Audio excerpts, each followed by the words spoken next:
Hey guys, it's your girl, Sibrena Geraldino, and you are watching HonesTea On Demand. This episode is so special to me. I forgot to bring my tea so that I could sip. I'm going to have to come back to that. But this episode is special to me because my guest is someone who is very difficult to get. He's worked with me in the entertainment industry many moons ago. He is not in the entertainment industry as of right now, and we'll understand more why, or we'll ask why, or what encouraged him to pivot. Because I think the pivot is a great thing. You don't have to stay in the entertainment industry forever. Okay, so I'm excited for this interview because my special guest, I call him Punch, the world calls him Punch. His name is Punch. Punch has worked at Henchmen Entertainment, later known as Czar Entertainment, and he is one of the industry men who helped shape, some incredible artists and projects during the 90s and early 2000s. I think Henchmen Entertainment, Czar Entertainment, was a prolific record label and production company. And it's a goal of mine to make sure that I highlight a lot of the projects that I've worked on or that, Czar and Henchmen have done. We don't want that piece of history to go remiss, especially with the current situation with some of the label founders. But that's neither here nor there because I want to introduce to you my guest, Punch. Let me pull Punch in. Let's get it crunked. Hey, Punch, how are you? Hey, Sabrina, how are you? Thank you for having me. Yes, thank you for agreeing to be a guest. And I'm so happy that you decided to be faceless because you are my first faceless guest. I think it's dope. Like I gave you guys options to be either faceless or to come on in full video. And I did that with the purpose of some things are a mystery and I can appreciate the mystery, and some people don't have to be seen to be a part of history. And you are one of those guys, Punch. So Punch, thank you again for coming. I want to talk to you about your time at Henchmen Entertainment, but I want to start with where you're from. Of course, I know the answer to that because you're my homeboy, but I want you to tell the people like what part of the region you're from and how you got started in the entertainment industry. Okay, again, thank you for having me. And I'm from the north side of Jamaica, Queens. I'm currently residing in Atlanta, Georgia. And how I got into the industry is a friend of mine was telling me about an opportunity at a label Mm-hmm. providing some office administrative work. And at the time, I had just came home from college, hit a couple of bumps in the road with respect to finding something that I was comfortable doing. Most of my friends, they were in the industry in some shape, form, or fashion. Mm-hmm. And some of the opportunities I was coming across, I didn't feel that they were a good fit for me. So when this friend of mine told me about the opportunity to work at Henchmen Entertainment, Henchmen Studios, I took a step, and yeah, and the rest is kind of history. But wait a minute. What did you study in college? Where did you go? I didn't know that you were an alumni of the institution of education. Right.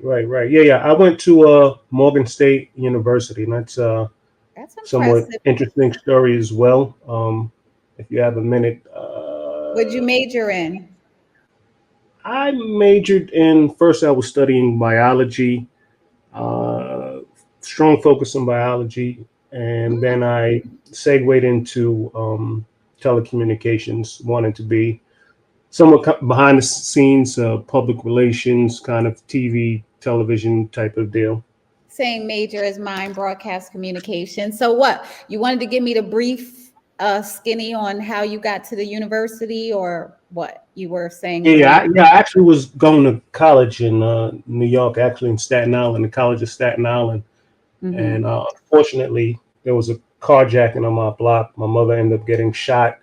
Uh, she Oh, lived, but that experience, outrage, outcry afterwards, just led me to want to get the hell out of New York, and mm, put so many words or whatever. So I called up the administration, uh, made some lies up, and I was able to get myself enrolled. But for the most part, I just wanted to get the hell out of New York because there was a lot going on at that time with friends and kind of around me, and I kind of seen the writing on the wall. If I kept at the pace, I kind of figured that what happened to my mother may get a little bit closer to home. I mean, it can't get right. any closer to that, but obviously then potentially impacting me in some negative way. Wow, that's very insightful, Punch, because first of all, the fact that you came in studying biology, like that had to be an interest. So that's very interesting, an interesting piece of news that I never knew about you. And then the fact that your mom had this tragic situation that happened to her, which compelled you to try to get out of New York. I think a lot of people can identify with wanting to get out of an environment that is not conducive to you, or maybe you're going where you did you see yourself going down the wrong path, or was it like, all right, this happened to mom, I might go buck wild, let me get out of here. No, I definitely see myself going down the wrong path. It was just one of those moments. Higher power, whatever you want to call it, talking to me. But yeah, I was going down the wrong path. Of course, if you could imagine, your mother Mhm. gets shot. You're doing things you're not quite sure whether or not it's something coming back on you or an Right, impacts a loved one.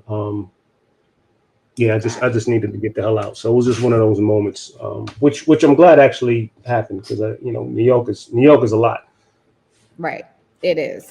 But did you now, when you say a friend introduced you to the gig, the potential of a gig, who was the Mhm. friend and who was the person that interviewed you for the job? You know what? I don't even remember having an interview. That's crazy. The friend is a mutual friend. It's Carl Severe. Uh, Okay. yeah, he knew that I was coming home or whatever from college or whatever, and had some challenges with placement in terms of work or whatever. Shouted me out and said, "Hey, is this something you may be interested in?" But I honestly don't even remember having an interview. I'm not quite sure even how that. I can't recall how the hell that transpired. Yo, I got to get Carl Severe on the show. Right. Yeah, Right. maybe he can tell you. I can't remember. Maybe he interviewed me. I can't remember what the hell Because happened. we all work together, no? Yes. Yeah, yeah, yeah. Because let me tell you, Punch. So I'm gonna let you keep going because I got some funny memories about your ass, and it's nothing crazy. It's like in our office, it was a close knit, small group of us, right? In the there was two studios. There was the back office. There's two front offices, and there was probably like seven people, but other people in and out for production and work. But the team was pretty small. So, what year was it that you got to Czar? Because I got there. I don't know when I got there, but I got there after you. You were in charge of the office, the scheduling of the recordings, et cetera, et cetera. That Right. was when did you get there? You remember? I want to say anywhere between 99 and 2000. Oh, okay, 1999, 2000. Wait a minute, that's around the time you were there before me. I must have came the same year. No, 99. Yeah, yeah, it may have been the same year. It may have been the Okay, you same year. just were there a little longer. So, Right. so you got behind the scenes of entertainment instead of behind the scenes in television. So that pivot is totally understandable. And I'm sure you first of all, you're from Jamaica, Queens. I know you. I know that you know Nasheem Myrick. I know that you have people at bat from Bad Boy Production, blah blah blah. So let's talk about that because before I get into exactly everything that you did in hip hop, you still had a circle around you that was in hip hop. And I'm sure Carl Severe being one guy, right? Right. Wasn't Nasheem, were these your neighbors? Were these the guys from your block? Like Yeah, how yeah. did Carl Severe's from. We're all from the same block. Carl Severe, Nasheem Myrick. Nasheem actually lived right across the street from me. I mean, like literally walk out the door, walk a straight line, you're gonna hit his front door type of deal. Wow. Carlsonville lived up the block. My oldest brother was in a group with Nashim when he was a little bit younger. So he dibbled and dabbled in music entertainment as well. The brother right above me, I have three older brothers. He worked in the capacity as A&R at Bad Boy Records, and Carl Severe's cousin, Hoff Pierre, uh, some may know as HP or Joe Hooker, held a position. I believe he got as high as president of Bad Boy or Yeah, some similar capacity. I didn't know that was Carl's cousin. Yeah, that's Carl's cousin. So relatively close knit Yeah. family, friends. You know, we hang out, whatever. Mhm. Um, their friends type of being your friends type of situation, and same type of circle of friends, if you will. So yeah. Exactly. Interesting, interesting. So when you got to, so okay, I'd like to say that you guys are Haitian Americans, correct? Yep. Yep. Not Nashim. Nashim is not, No, Nashim is not Haitian American, but but Carl, Harv, you and myself, Haitian American. okay. Dope. Like I just didn't, like I had a lot of Haitian friends growing up, especially when they came into Brooklyn and Queens, in Philadelphia. But I didn't think about Haitian people or hate the Haitian community being involved. Oh my God. I put this thing on pause. I'm so sorry. Okay, I am back. So I was speaking to you about the fact that you Haitian Americans have been definitely doing your thing in the entertainment industry for many years. And that's something that I never knew about. Like I have a lot of Haitian friends, a lot of them are engineers or in the medical field, but I didn't even know that Jimmy Rosemond, who used to be called Jimmy Henchmen, was Haitian American as well. I thought he was Jamaican or another, West Indian. So I think that's dope that like a lot of New York had in hip hop had a lot of Haitian artists and musicians and people behind the scenes to make hip hop what it is. So kudos to Right. that. What are your Right. thoughts about that?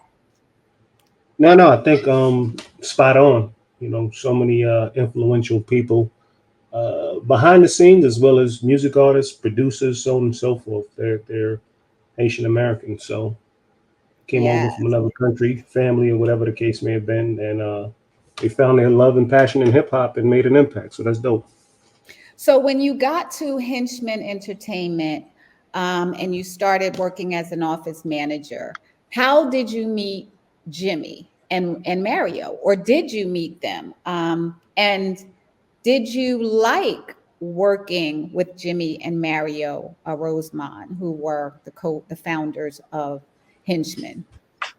Yeah, well, I didn't start as a office manager. I think my role was like it's some administrative title or something like that, and that Hmm. progressed based on body of work to instilling trust and all that good stuff, and progressing to the position of office manager slash studio manager. So yes, I met Jimmy. Of course, I worked with Jimmy. I also met with Mario. I worked more directly with Jimmy. And I say when I say directly, I mean more or less in the capacity of if there were things that needed to be done or filtering phone calls or administrative tasks, whatever the case may be. Majority of my direction came from Jimmy. Okay. So it was cool working with Jimmy and working with Mario. We didn't work right in direct same area. He Right. occupied a space in the back of his work area, and I more or less was kind of like at the front desk. So there Mhm. was some interaction and things of that nature. But yeah, I definitely enjoyed it, and if anything, wish that I could have worked a little bit more closer to him to kind of learn a little bit more about the business.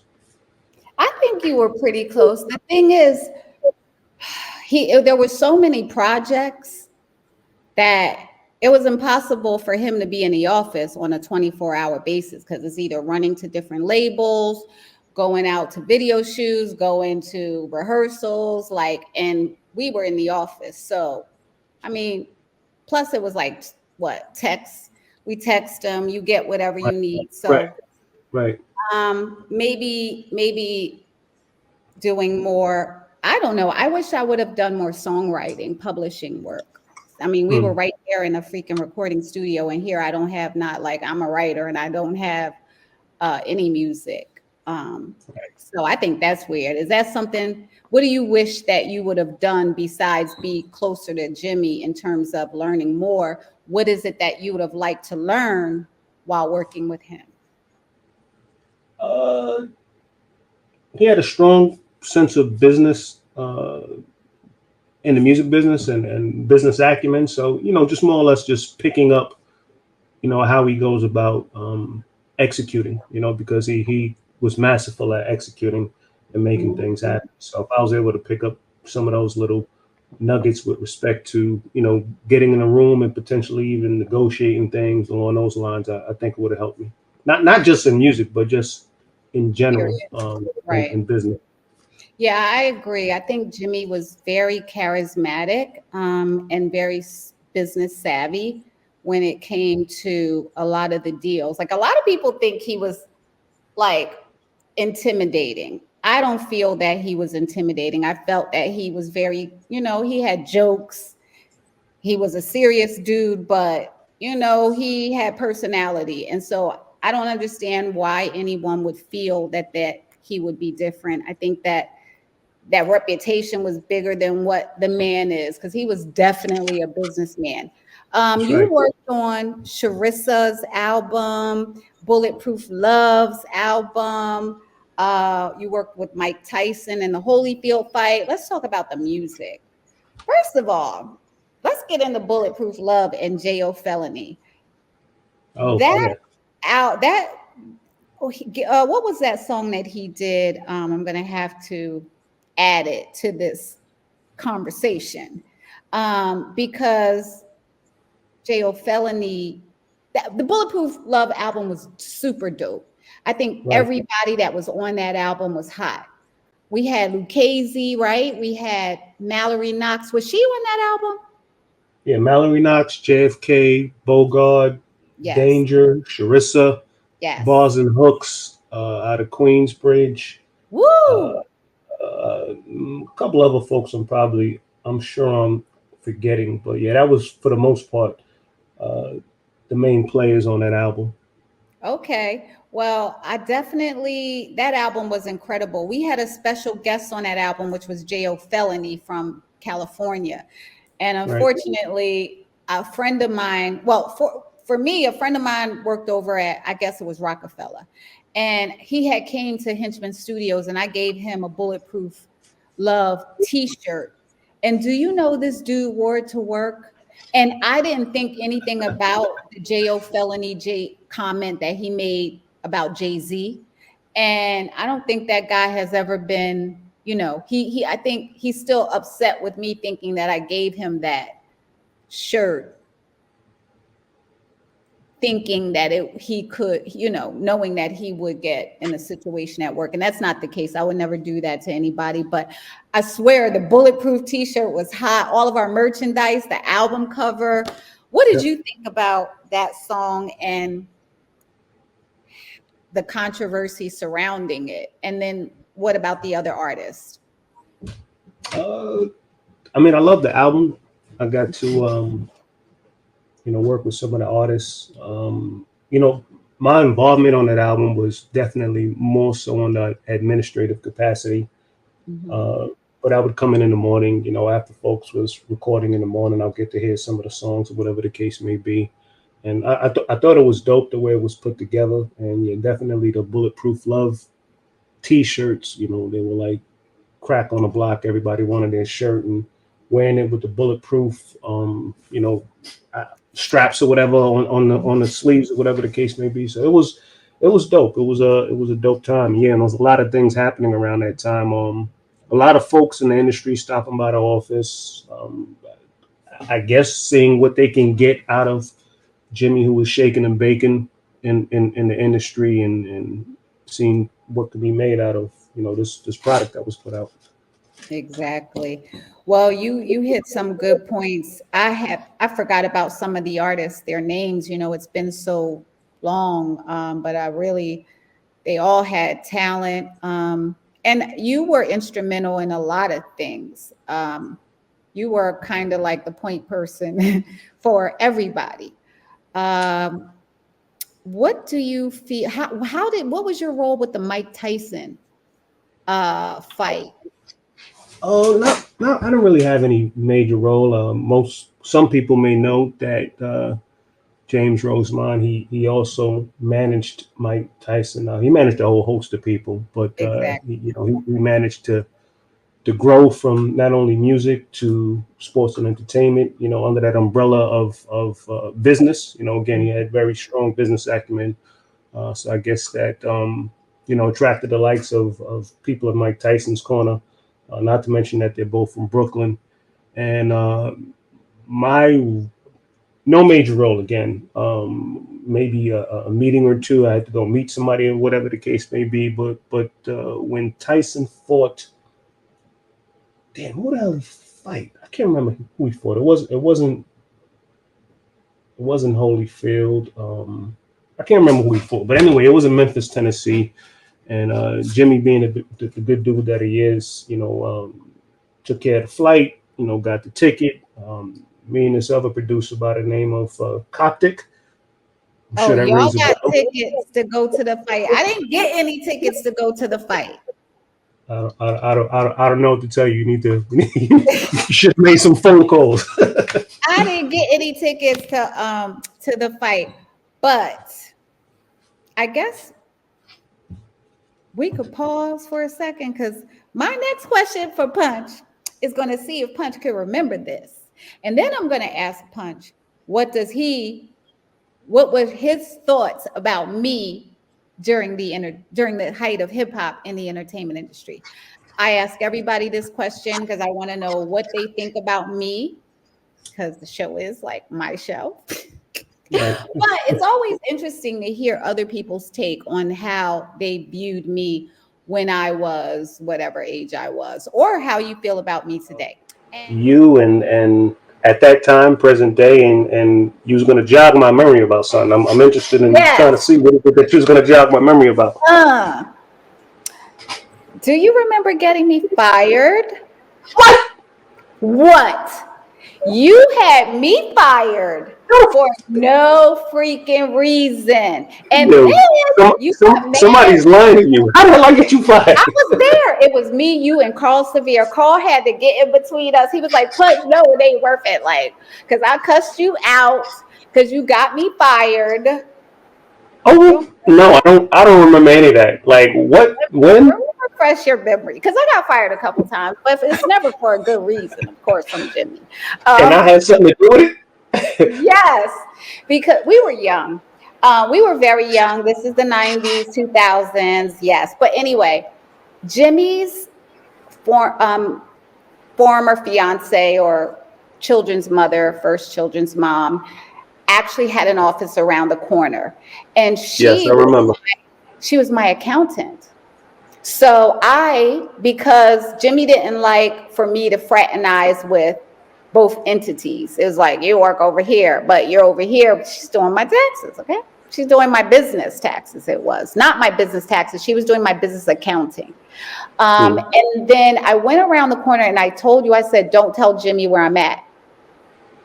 And I freaking go around the corner and I'm there not even 5 minutes. And I come back to the office.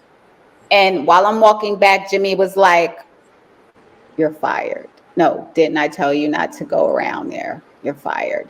I go upstairs and I'm like, the fuck? You fucking snitched on me. Unbeknown. You probably didn't pay me no mind when I said, don't tell him where I'm going. I don't even Yeah, know why. but I don't. Yeah, yeah. I don't remember that. But I I don't damn even sure know don't why I remember. told you my damn self. So yes, I got dismissed for about 6 months. You know, so weird. I I don't know if I had anything to do with that. I mean, that may You have been did, you may have had that one coming. I'm not sure about that. No, I did not. I swear to God. And I'm going to have, when I interview Carl Severe, I'm going to see if he remembers. Because me and you had such a heated argument about it. And I was working in the back. You were in the front. And you were like walking behind me. And we were, because you were going to the bathroom. And I was just talking in front of you, like, and going to the back to go and pack my stuff up. So that's what happened. But Jimmy just wanted to fire me because he don't, he couldn't control me. And I don't mean it in a facetious way. I just mean like I was an independent contractor. Like I'm not an employee.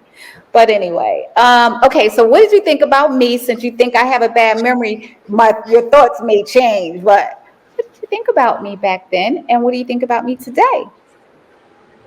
I mean, no, I enjoyed working with you, and I'll keep it 100, Sabrina.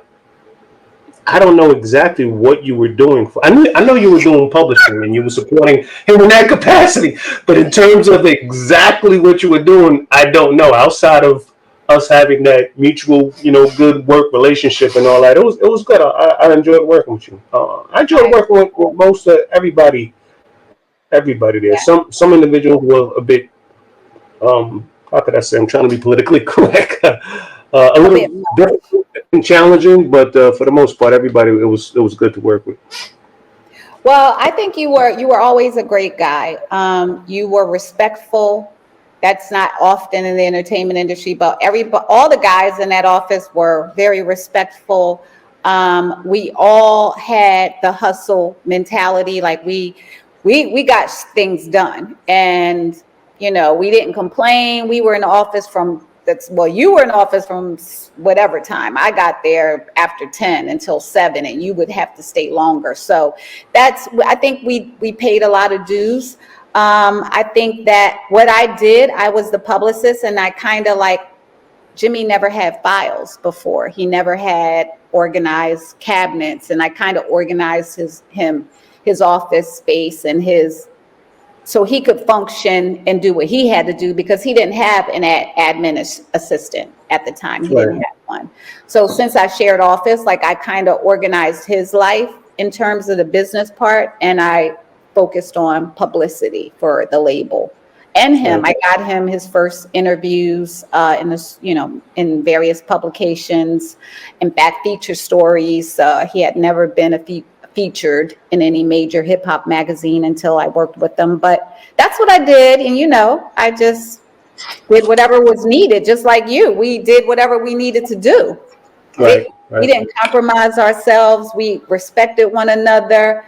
Of course, since we're family, we get along one day. You might have attitude, not really, but I think it was fun overall. And I think you're a great guy, and it's good to see how you pivot. You pivoted into what industry? I know you want to remain anonymous, but what type of industry did you pivot to? And do you enjoy what you're doing now? Or do you have any regrets about the entertainment industry, your involvement? No regrets, and I pivoted. I was traveling from Queens into Manhattan, and that commute at times, hour and a half on a good day, maybe a little bit longer on a bad day. And unfortunately, at the time, my dad was dealing with some ailments. He was diagnosed with cancer, and for the most part, I just wanted to be closer to home so I can try to do a little bit more to help and support him. I mean, the music business was a little bit frustrating at times, challenging, and things of that nature. But for the most part, I just pivoted away from that to be a little bit closer to home to try to hold down my dad. So no regrets in that regard, and I jumped into transportation, Nice. trains, and yeah, I definitely love what I do. Good. And now you're in the ATL.